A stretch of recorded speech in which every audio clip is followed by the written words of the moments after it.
এই ভিডিওতে আমরা শিখব এক্সেলে কিভাবে ইনডিরেক্ট ফর্মুলা ইউজ করতে হয়। ইনডিরেক্ট ফর্মুলা ইউজ করার আগে আগে আমাদেরকে বুঝতে হবে যে আমরা কখন কোন ক্ষেত্রে এই ফর্মুলাটা ব্যবহার করব। মনে করেন যে আপনি একটা এইচআর ডিপার্টমেন্টে কাজ করেন, বা আপনি কোনো একটা প্রজেক্ট ম্যানেজমেন্টে, বা আপনি যে কোনো একটা ডিপার্টমেন্টে কাজ করেন যেখানে আপনার কাছে আপনার ফুল টিমের টোটাল ইনফরমেশনটা থাকে।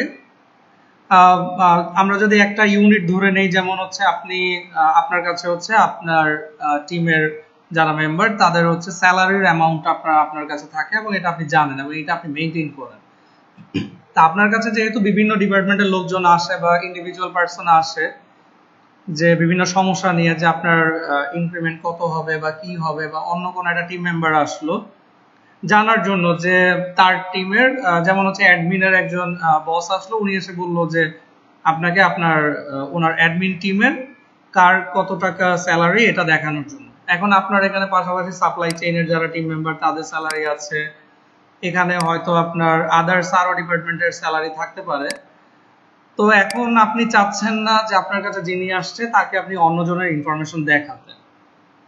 তো আপনি একটা কাজ করতে পারেন যে আপনার কাছে কেউ আসলো, আপনি তাকে হচ্ছে আপনি এই সেলটাকে হাইড করে দিতে পারেন, যেটা আমরা আগে হাইড অ্যান্ড গ্রুপ হাইড আমরা দেখেছি আমাদের অন্য একটা ভিডিওতে।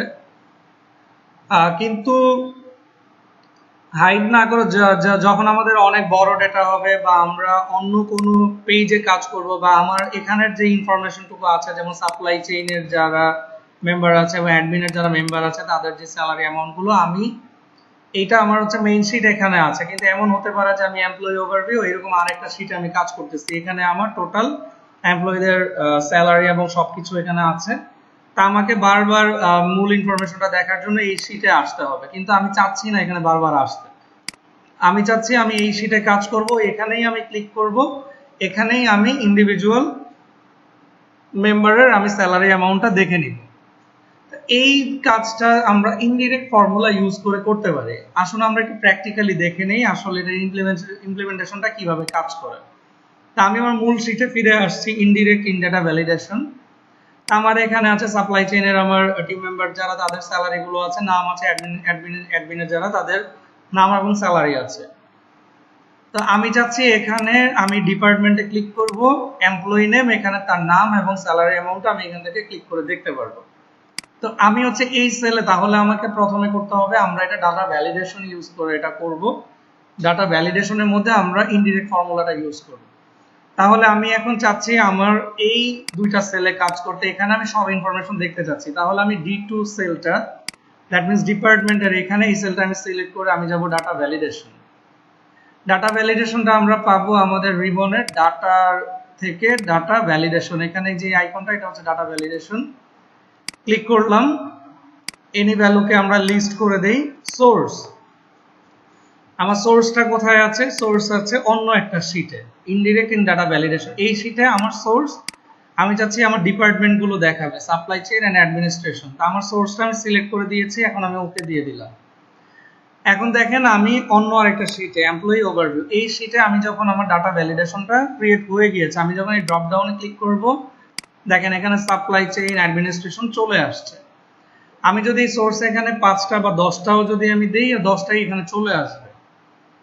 এখন কিন্তু আমার এমপ্লয়ি নেম এই সেলে কিন্তু আমার কিছু নাই। আমি চাচ্ছি এই সেলে যেন আমি এখন ক্লিক করলে অ্যাডমিনের সবার লিস্টটা পেয়ে যাই, এই লিস্টটা আমি যেন ওখানে পেয়ে যাই। এটার জন্য আমি আবার এই সেলটা সিলেক্ট করলাম, করে আমাকে আবার ডাটা ভ্যালিডেশনে যেতে হবে। আমি আবার ডাটা ভ্যালিডেশনে যাই, ডাটা ভ্যালিডেশনে গিয়ে আমি এখানে এনি ভ্যালুকে লিস্ট করে দেই।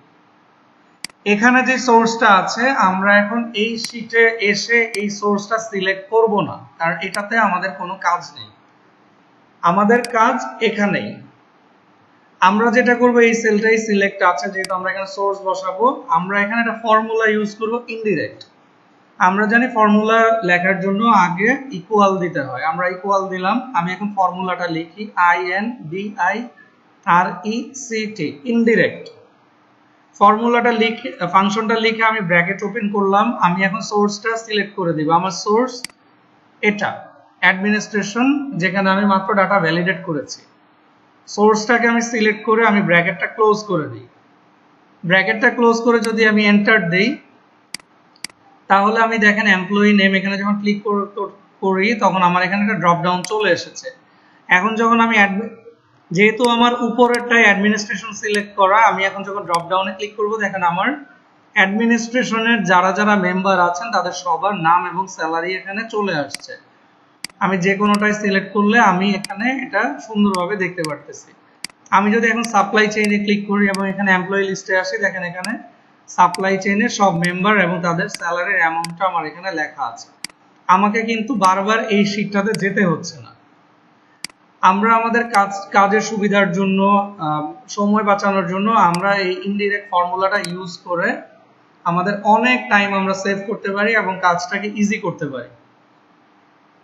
আশা করি সবাই বুঝতে পেরেছেন কখন এবং কি ক্ষেত্রে আমরা এই ফর্মুলাটা ইউজ করব। Thank you.